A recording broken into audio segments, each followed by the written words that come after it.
The magic lamp. Narrow gauge engines work very hard. They puff and chuff all day, up and down the hills.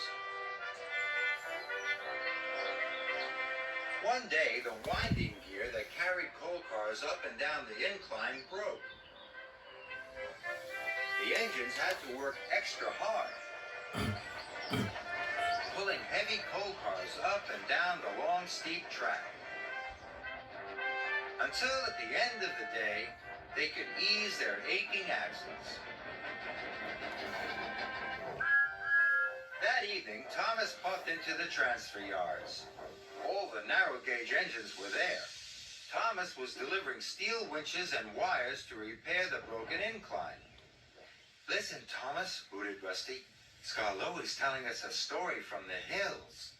Long, long ago, began Scarloi, there was an old engine called Proteus. His lamp was so bright, you could see it for miles around. Proteus said it was a magic lamp. He promised that if any engine ever found the lamp, their wishes would come true. How would you know it was Proteus's lamp? Asked Duncan. First, you feel a rush of wind whenever the lamp is near, Scarloi chuffed quietly. Then you hear a strange creaking sound. And finally, he added, you see it flicker on and off and on. Peter Sam huffed loudly. I don't believe there's a magic lamp. Soon, all the steel winches and wires were loaded into Peter Sam's freight cars. I have work to do, huffed Peter Sam. I'm a really useful engine, not a really silly one. The incline must be working by morning, so I won't be wasting my time looking for a silly magic lamp, he tooted proudly. And he steamed quickly away. The moon was bright. Peter Sam huffed and puffed. The magic lamp I know isn't true. It's just an old story and quite silly, too. Peter Sam clickety-clacked towards a junction. Suddenly, he felt a great rush of wind. His axles rattled and his couplings creaked. What's happening? Peter Sam whistled. He was so surprised he puffed right past the junction and up the wrong line away from the incline. Peter Sam still didn't believe Scarloi's story about Proteus's magic lamp, but then he heard a creaking sound, and his wheels began to wobble. Up ahead, a light flickered off and on and off, and then he saw it. It was just the fogman's lantern. It creaked and croaked as it swung outside his cabin. Peter Sam felt better. He shuffled past. Peter Sam was now even further from the incline. The magic lamp I know isn't true. It's just an old story, and quite silly, too, he huffed quietly to himself.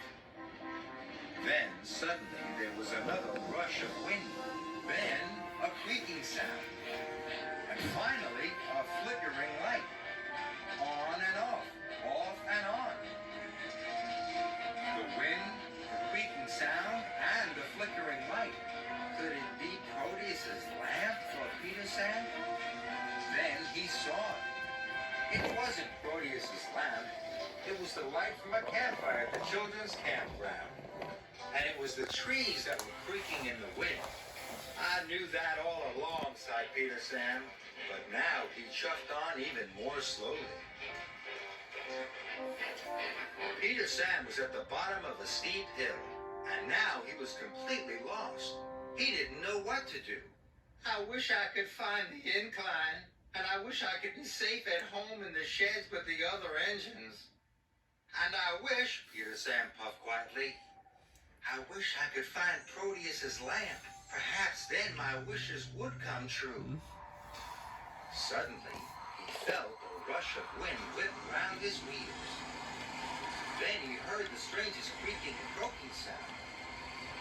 And then he saw a flickering light that flashed on and off and on. It came from the top of the hill. Peter Sam gasped.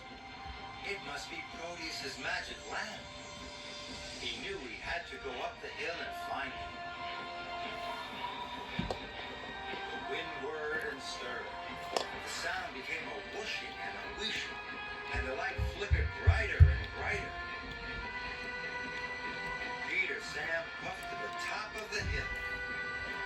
And there was Harold the helicopter. His blades made a wind that whirred and stirred. The sound whooshed and wheeshed as the blades spun around. And Harold's bright light flickered on and off and on. Peter Sam was very surprised. "Harold!" he gasped. "Hello!" hummed Harold. "I was dropping off some packages for the hill farms. What are you doing?" "I'm lost," Peter Sam said, "and I'm going to be very late to deliver the winches and wires to the incline." "No problem, old buddy. I'll show you the way." And Harold took to the air. His strong light shone brightly and showed Peter Sam the right way to the incline.